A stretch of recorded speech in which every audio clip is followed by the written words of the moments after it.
Bismillahirrahmanirrahim. Assalamualaikum warahmatullahi wabarakatuh. Alhamdulillahirrabbilalamin. Allahumma shalli ala sayyidina Muhammad wa ali sayyidina Muhammad, amma ba'd. Yang saya hormati Wali Taramid, Asatid dan Talamid rahimakumullah. Alhamdulillah pada kesempatan ini kita bisa bertemu kembali untuk kegiatan pembelajaran lagi, khususnya untuk pembelajaran akidah akhlak. Sebelum kita mulai, mari kita baca basmalah untuk memperlancar pembelajaran kita pada kesempatan ini. Bismillahirrahmanirrahim. Baik, untuk selanjutnya masih dalam bab pertama, yaitu akidah Islam.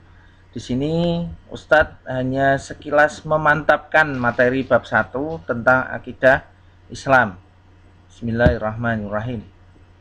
Ya, Ustadz ulang lagi, pengertiannya adalah menurut bahasa, kata sifat dalam bahasa Arab yang berarti aqoda.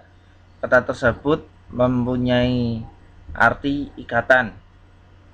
Kemudian pengertian akidah Islam menurut istilah adalah beberapa urusan yang harus dibenarkan oleh hati yang mendatangkan ketentraman jiwa menjadi keyakinan dan tidak tercampur sedikit pun dengan keraguan.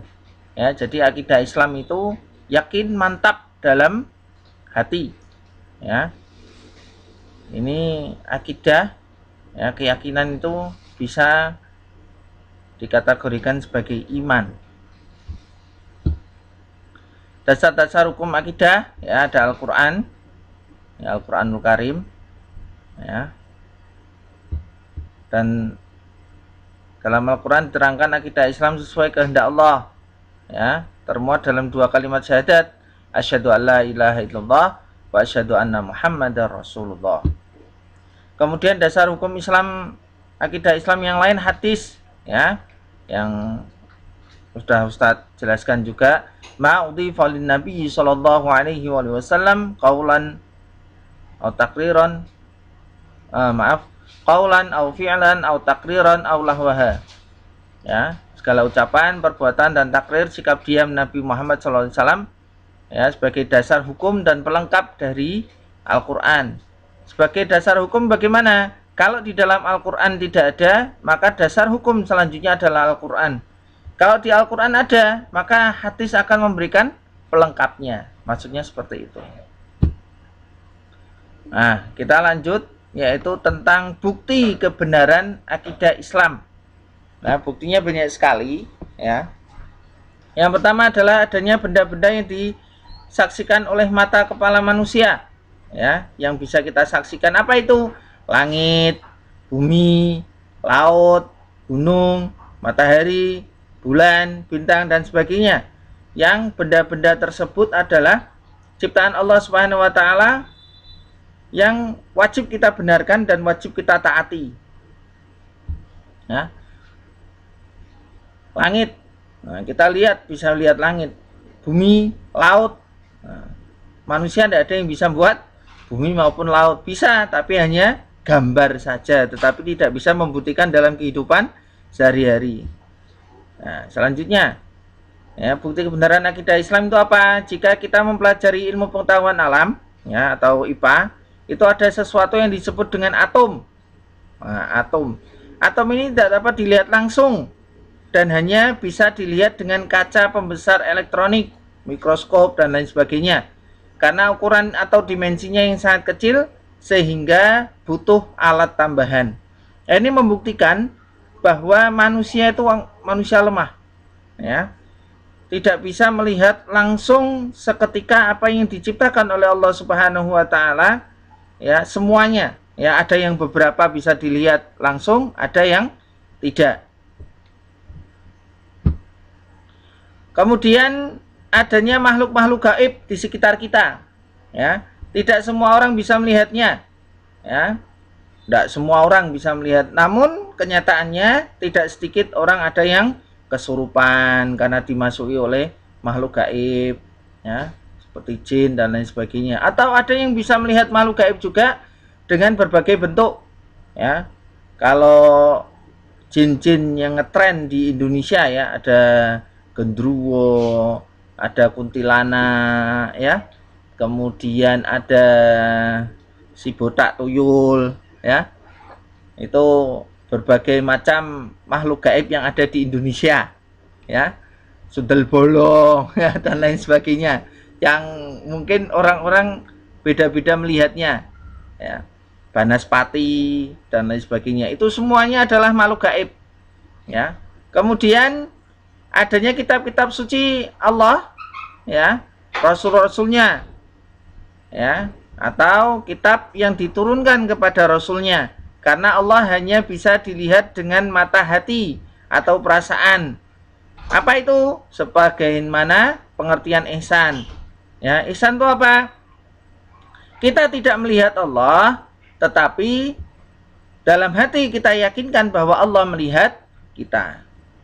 Adanya kehidupan setelah manusia meninggal dunia yang disebut alam akhirat. Ada surga, neraka, sirat, ya. Kemudian padang mahsyar dan lain sebagainya.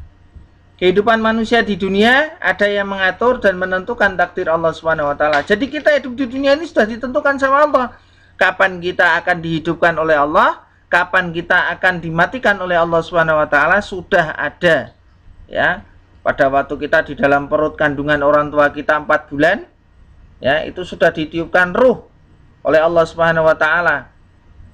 Nah, di situ sudah ditentukan mati kita kapan, rezeki kita seperti apa, jodoh kita seperti apa, itu sudah ditentukan oleh Allah Subhanahu wa taala. Nah, ini contoh dari ciptaan-ciptaan Allah Subhanahu wa taala, bumi. Ya, siapa yang bisa membuat seperti ini? Tetapi dioperasikan loh, ya. Kalau hanya digambar saja Ustadz bisa. Tetapi kalau dioperasikan seperti yang kita rasakan sekarang ini, tidak ada yang bisa kecuali hanya Allah Subhanahu wa taala. Langit, laut, ya. Siapa yang bisa menggerakkan ombak yang begitu dahsyatnya? Ya. Kita bisanya cuma, ya, membuat ombak di gelas, kemudian mulut kita dimasukkan ke gelas, kemudian kita buat mainan air tersebut dalam gelas. Nah, itu ada ombaknya. Selebihnya itu tidak bisa, ya. Tumbuhan, ya, tumbuhan ini banyak sekali, ya. Nah, kemudian talamid rahimakumullah, ada ciptaan Allah Subhanahu wa taala yang diciptakan melalui hambanya, ya. Apa itu? Kerajinan-kerajinan. Nah, ini ciptaan Allah tetapi melalui hambanya, dengan kreativitas dari hamba-hambanya. Ada pembuat lemari, ada membuat kursi, ada membuat buffet rumah dan lain sebagainya. Itu adalah ciptaan Allah yang melalui bantuan tangan manusia. Oleh karena itu, talamid rahimakumullah, ya, ayo kita mantapkan diri kita. Ini adalah bukti dari Allah Subhanahu wa taala untuk memantapkan akidah Islam kita, ya. Insya Allah itu dulu untuk materi pemantapan akidah Islam, ya. Semoga bermanfaat dan semoga Allah Subhanahu wa taala tetap memberikan pemahaman kepada kita semuanya. Jangan lupa tetap jaga kesehatan, gunakan masker jika ingin keluar dari rumah, kemudian gunakan sabun untuk cuci tangan atau hand sanitizer. Semoga Allah Subhanahu wa taala segera mengangkat penyakit ini, khususnya virus corona ini, dan semoga Allah Subhanahu wa taala, ya, menjaga diri kita dan keluarga kita dari virus corona ini, dan kita bisa kembali melaksanakan aktivitas seperti biasa kembali tanpa ada halangan suatu apapun. Amin amin ya rabbal alamin. Alhamdulillahirabbil alamin. Subhanakallahumma bihamdika asyhadu alla ilaha illa anta astaghfiruka wa atubu ilaik. Undur maqala wala tantun maqal. Assalamualaikum warahmatullahi wabarakatuh.